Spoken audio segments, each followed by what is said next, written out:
Friends, మనం ఎంత కష్టపడ్డా కూడా ముఖ్యంగా మనం తినేది 4 అన్నం మెతుకులే. అంటే మనం ఏ పని చేసినా, ఎటువంటి ఒప్పులు చేసినా, ఎటువంటి తప్పులు చేసినా ఆఖరికి కడుపు నిండే వరకే మనం అన్నం తింటాం. అంటే తీసుకునే ఆహారం అంత గొప్పది. ఎక్కడైనా సరే మనం అన్నం పెడుతున్నాము అంటే అతను ముస్లిమా? హిందువా? లేకపోతే మన క్యాస్టా? లేకపోతే వేరే క్యాస్టా? ఇవన్నీ ఆలోచించం. మనస్ఫూర్తిగా అతని కడుపు నింపాలి అన్న ఒకే ఒక ఆలోచనతోనే అన్నదానం చేస్తాం. లేదంటే ఆహార దానం చేస్తాం.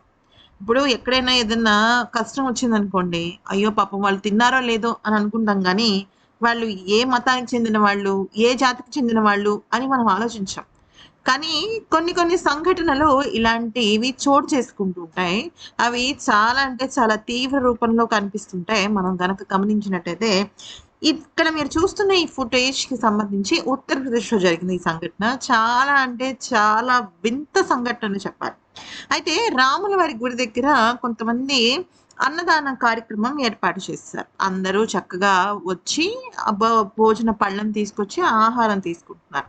ఆ సమయంలో అక్కడున్న ఒక ముస్లిం వ్యక్తి, అతను అంధుడు గూడా. అంటే అతనికి కేవలం 80% మాత్రమే కనిపిస్తుంది. మిగతా 20% మసక మసకగా కూడా కనిపిస్తుంటదనమాట. అయితే ఆకలి వేస్తోంది. అన్నం తినలేదు. అతనికి పని చేసే శక్తి కూడా లేదు. చాలా పెద్దవాడు, పేదవాడు. అయితే ఆ పళ్ళెం పట్టుకొనొచ్చి ఆహారం పెట్టండి అని అడిగితే, "నువ్వు జై శ్రీరామ్ అంటే కానీ నీకు ఆహారం పెట్టను" అని అన్నాడు.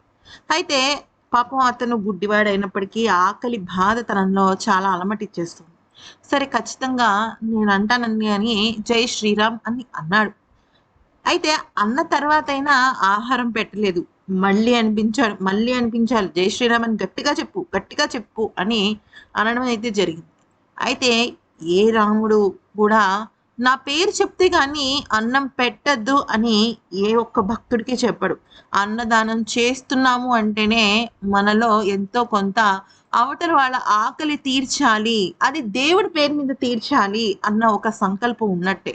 అతను ప్లేట్ పట్టుకుని వచ్చి అక్కడ అన్నదానం కోసం దేహి అని అడిగాడు అంటేనే అతనికి మతం సంబంధం లేదు. ఆకలే తన ఒక మతం. అయితే కొ మొదటిసారి జై శ్రీరామ్ అనిపించాడు. ఓకే. వదిలేయొచ్చు కదా! మళ్ళీ మళ్ళీ అనిపించేసరికి ఇక అతన్ని బా ఓపిక కూడా లేదనమాట. అంటే చెప్పే ఓపిక కూడా లేదు. పెట్టండి సార్ అంటున్నాడు. ఇంకా అనండి, ఇంకా అనండి, ఇంకా అనండి అంటున్నాడు. ఇది ఎంతవరకు కరెక్ట్ అండి? అంటే అన్నం తినాలన్నా మతం తెలుసుకోవాలా? మతం తెలుసుకునే ప్రవర్తించాలా? ఇంకా మానవత్వానికి విలువెక్కడుంది? కేవలం మతానికి మాత్రమే కదా విలువున్నట్టు.